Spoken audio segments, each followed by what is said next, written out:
Hello viewer, we're doing another video on Starfield. This one's going to be a ship tour.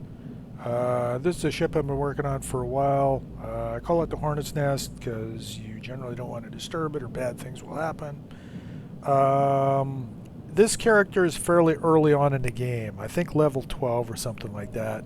So you don't need a huge amount of skills in order to get this. It started off life as a Crimson Fleet Ghost. We're going to go into the shipbuilder and we'll take a look at what changes that I've made to this thing. So the cockpit is kind of the same as the Ghost, although this is an upgraded version. It's got a little bit more cargo space on it. The Ghost, I believe, only had 200, so I purchased the 20 cockpit. Any of the Hope Tech parts you can get at Hopetown. And in order to find those, you go to the Valo system. I'll show you on the system map when we leave here. So that will get you the cockpit. It'll get you the all-in-one berth, and it'll also get you the companionway. And I'll show you what I've done with that. The front landing gear is the Nova Galactic, and that was got from Hopetown at Titan. So go to the Sol system, go to Titan, and then land at, sorry, did I say Hopetown? I meant New Homestead, and talk to the ship dealer there. These landing gear may be available elsewhere, but that was the one place that I could remember to get it. In terms of other modifications that I've done, the standard Crimson Fleet Ghost has a reactor up here, and it has two of these engines stacked vertically. And I believe those were actually the lower version, the Yaman 1 engine. But even with two of those things on there, you don't get 100% mobility on it, by my recollection. So what I did is I upgraded to the Yaman 2, which is available at almost any of the shipbuilders. And I also upgraded to the White Dwarf 1010s. And by moving the reactor from here down to on top of the landing gear and removing the lower engine, I was able to hang these two engines off of the side. I've got actually enough thrust to be able to up the mass on this thing quite a bit, and it still has 100% maneuverability. Other things that I've done is the fuel tanks were initially mounted, I believe, on top of the reactor, if I remember right. So you had a very tall thing, and they sort of hung out there. Initially it was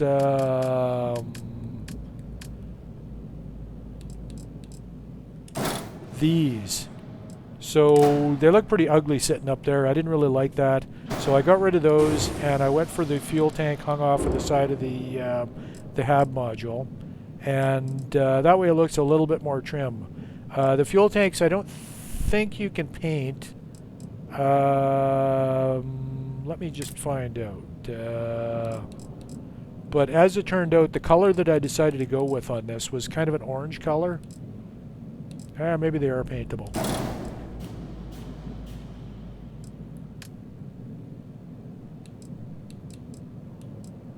Yeah, okay. So I decided to go with sort of an orange and black color theme on this. Initially I was looking at yellow and black, and I didn't really like what most of the shades look like under a lot of lighting conditions. So side-mounted fuel tanks. To increase the cargo capacity, I added this one, 300 cargo. I believe this is also available pretty much anywhere you go in terms of cargo expansions.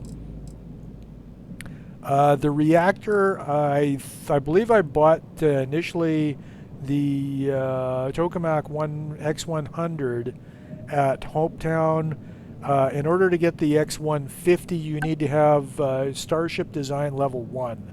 So you'll want to throw a point into that at some point. And the only difference between it is that the 100 is only 18 power points, and this is 20 power points. So that helps a little bit too. The Hope Tech cap I stuck on the back here just to give it a little bit nicer looking back end on it. The shield is a side mounted. If I remember right, initially the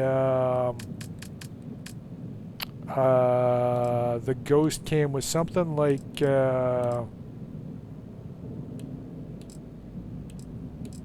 I thought it was a side-mounted version of one of those, but maybe not. It could have been one of these. I may have upgraded it to a slightly better version. But I wanted the side-mounted shield because I don't want stuff sticking up on top of it. I want it to be fairly low and sleek-looking. Stuck another little cargo pod on this side just to increase my capacity again. The 805, I think, is including the skill. Or no, I don't believe that covers the skill that I got. Because I think I did payloads at level 1, if I remember right. And that gives you 10% more cargo for every level of the skill that you've got. So that's basically the external view. These landing gear give you weapon mounts on it. So I've got the stock missile launcher, which is pretty much the best one in the game at 47 damage. And I've put those both onto the landing gear. There is no glitch building on this. Normally I run particle cannons, but I decided to go with the Vanguard ones. The other alternative, and I don't believe you need any particular skills for those. Where in the hell are we? Weapons. Is...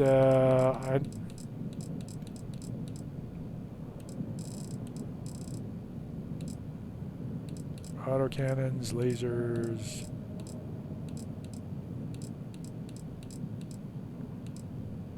Yeah, the PB-30s are what I normally default out to at 13 damage per shot to both shields and hull. I generally prefer to just run two weapon types. That way you're doing most of your damage with your guns, and then following up with missiles. By default, the Ghost has just lasers and missiles. So you break through shields with the lasers, and then you go to missiles. Initially I was on these, and then I decided I got access to the Vanguard guns, so I'll put those on. They're a little bit lower power consumption at only 2 power each, as opposed to the 3 from the regular Electrons. So I was able to run 3 of those and still only be using 6 units of power. And for the third one, I just used a horizontal weapon mount on the hab here. And on this side, I've gone with the EM weapon for taking out shield systems without doing a lot of damage to the ship. That way you can board them. I'm a big fan of boarding ships, killing everybody aboard, and you'll usually get more cash out of the cargo hold and the captain's locker, as well as whatever you can loot from the bodies, than the little bit of cargo that you would normally get for blowing up the ship. And if you've got a kill mission, you can always blow up the ship afterwards, like after everybody's dead and you've looted it and you've undocked, and that'll allow you to pick up whatever would be dropped by the kill. Or the other option is just take the ship and add it to your collection. That's where I get most of mine. Like I don't normally buy ships. I'll usually just capture them and modify them. So I think we've seen pretty much everything here. We've got the HopeTech cockpit, HopeTech companionway, another HopeTech companionway. Oh, storeroom, okay. And we've got the all-in-one. And I'm going to give you a tour of the ship. Oh, the other thing is that because you normally get a big step on here, I've used this Deimos spline to act as kind of a little way to smooth out the contour a little bit better. It's not a perfect fit, but I find that it works reasonably well. And you could, if you wanted to, even put a weapon mount on there. Normally I don't like to be using weapons that are going to be firing through the ship. I just find that looks kind of dumb in my opinion. So, like this one, for instance, has complete forward line of sight. So does this one, because it's mounted a little bit below the main weapons mounted on this fuselage. And the other reason that you don't want to just have the cockpit and then one of these, this is where the ladder from both the docker landing bay, and up to the top deck where the cockpit is. So it's basically one ladder that starts here, goes up through this back end of the all-in-one up into this storeroom, and then you can go forward to the cockpit, or you can go aft to the companionway. So, oh, and these modules here, they're definitely available at New Atlantis. They're a very common thing that you'll find in structural. So really, the only places you need to visit are probably going to be Hopetown for the HopeTech parts, and if you want this front landing gear, you don't want the giant one that comes on the ship, then you would have to go to New Homestead and Titan in the Sol system. So let's exit here. We'll do a bit of a walk around of the ship. I'm going to take you inside and give you a tour of what it did with that.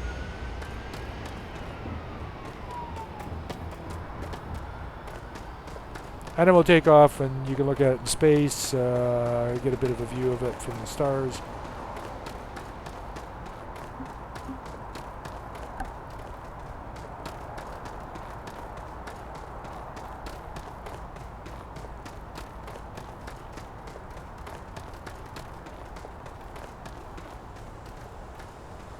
Oh, there is one other thing that I should probably show you on the ship builder here. Just in case you're going to try to duplicate this, or even make your own design. Got anything you need to offload? View and Sure, modify. how about it? Ship builder. Okay, when you're setting your colors up for these things, this was something that I didn't really know about initially, but if you hold any module on here, left bumper to select all, I'm using the controller, and that will allow you to modify your coloring on the entire ship at once. So what you can do is you can then open the color picker, and when you modify color 1, 2, or 3, let's just modify this into color 1 being kind of a ugly green.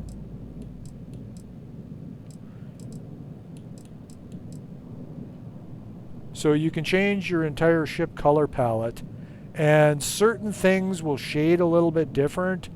I'm going to cancel the modifications on this one. So yeah, let's look at green and white for instance. So left bumper again to select everything, color picker, color number 2. We'll make that sort of white. I don't particularly like that color scheme, but maybe it's your something that you really like. And then if you decide that there's certain aspects of it that you don't like, you can go in and you can repaint one module based on that. So now it's just going to be this module that we modify. We go back to color 1, and let's say we want to darken that up a little bit. Or go to color 2 and maybe darken that up a little bit, go down to gray. So you can do that. You can either modify just individual parts, or like I say, you can use the left bumper, take your cursor off it to highlight everything, and then you can go in and you can modify the entire color scheme of the ship like that. Okay, so we want to exit, and we definitely want to cancel this modification because I like my ship color the way that it was.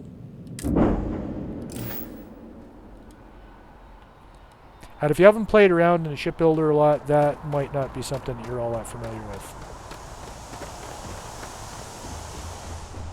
So we have the standard HopeTech landing bay. This is the one that comes on the Ghost, the fancy red lighting. Then we'll go aboard. On deck. Now, normally you would have a, what do they call it, a command center here with a bunch of computer consoles and stuff like that. I'm not really a big fan of that, so I ended up changing it up and going with the HopeTech all-in-one. So what that gives you, provided you don't put any doorways in it, you'll have beds for your crew, and you'll have a bathroom. Now, if you decided you didn't like the front docker and you wanted to go with the side docker, you'd either lose one of the beds or you'd lose the bathroom. So you can get by without either one, but just for the sake of immersion, I tend to prefer the going with that. The landing gear are mounted basically here, so in theory, I guess you could move the landing bay back a notch and put your front docker on there, but or your side docker. But I'm not really a big fan of that either.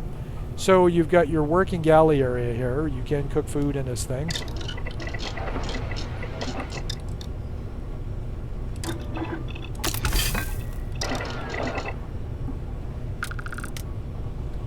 You've got your fridge, which you can fill up with food, but it doesn't really do anything. I kind of wish you could just drop all your food into a like a normal inventory system instead of having to put them in there one at a time. The ship looks amazingly clean because when you do modifications in it, it will automatically pick up all your miscellaneous junk that was spread all over and throw it into the cargo hold. And then you have to go redistribute everything later. We got a couch, a table here. I believe you'll have another couch or something if you get rid of the front lock on that thing. But your options are a little bit limited in where you would have a side docker. Possibly on the upper deck is another option, or you could even go with one on the upper deck as well. So let's go up there.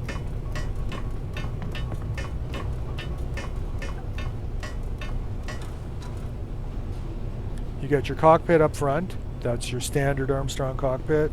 Comes in the Ghost. You've got your, I believe this was called the storeroom. And actually, if in a standard Ghost, if you don't get rid of the back wall here, you'll get a bunch of food and water. Actually, I think it's booze, beer or something like that. So if you're playing with the food settings turned on, you do get a lot of loot out of that. And then I've used this companionway to make sort of a captain's quarters in here.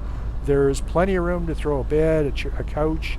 You could even have an upper docker there and have that to be your exit from the ship if you wanted to get rid of the nose docker and have that maybe put a cap onto it or something like that. This room is also big enough to put probably 3 benches in here. You could have an electrical work or industrial bench, and then along either side here you could have like a spacesuit workbench on one side and a weapon workbench on the other side. You have room for, if you wanted to put a research station, you could drop it in there. So really you can get a lot of usefulness out of just having this one little extra 1x1. I'm also considering, but sort of undecided, about changing the rear landing gear to something that's maybe a little bit smaller and only takes the one slot. Things for you.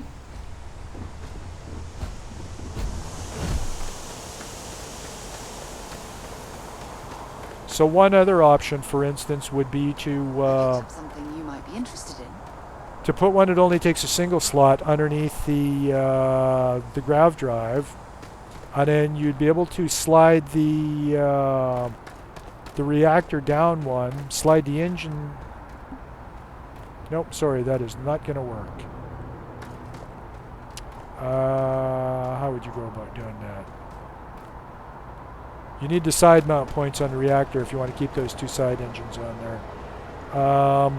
Essentially, if you can free up another one of these 2 slots that's used on the landing bay at the bottom, and you want to shift that engine from, say, the top down to underneath, that would allow you to put a 2x1 hab module in that space there. Like instead of having a 1x1 and an engine, you could have a 2x1 to get a little bit larger one.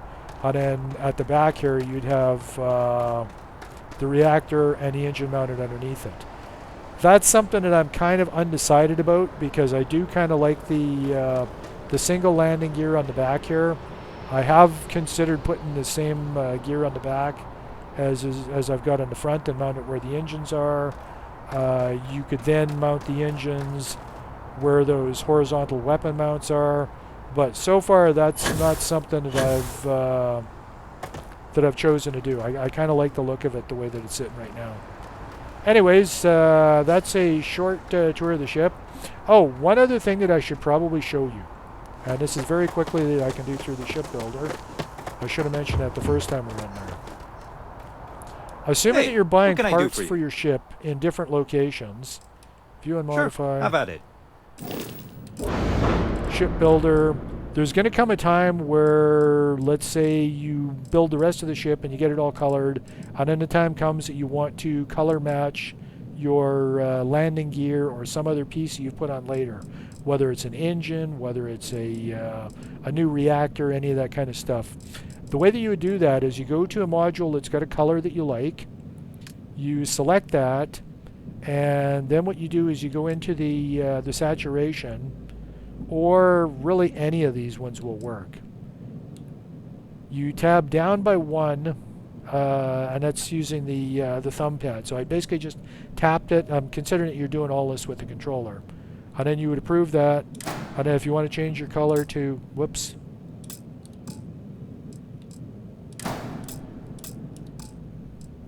Okay, is that attached or not attached?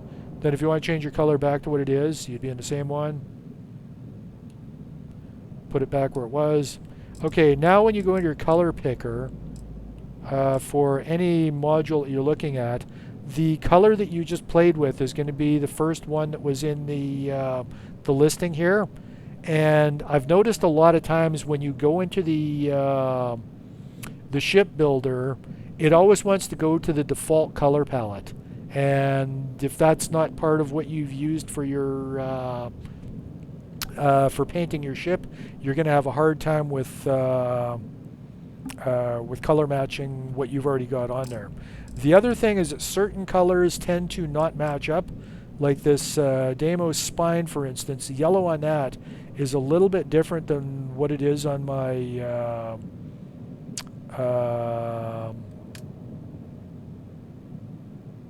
color 2. It's a little bit different than what I'm using on here. So what I'm having to do, or than the rest of the ship rather, is I can darken it up a little and I can kind of color match it just by eyeballing it. And even though the brightness on that is turned down a lot more, you can see that you can get the color a lot closer than what it was originally at. So that's something else that you'll have to do if you're color matching parts from different manufacturers. And I've been meaning to do that for a while. It looks a little bit closer matched now.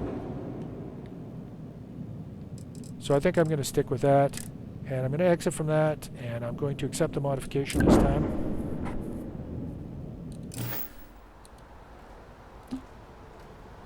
Okay, so that's my ship, based on the Hornet. A few changes are based on the Ghost. The landing gear, the engines are changed a little bit. Other minor modifications, the main hab and stuff like that. But hopefully it gave you some ideas for your own ship builds. And oh, you know what? I promised we were going to take it into space and let you look at it there. The word and we'll get underway.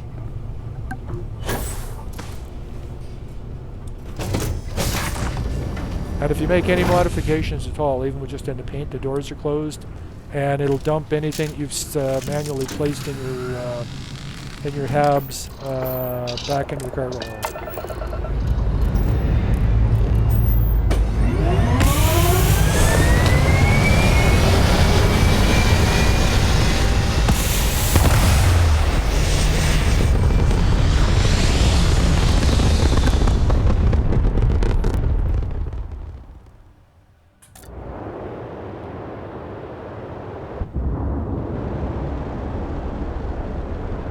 Okay, so weapon systems are nothing spectacular.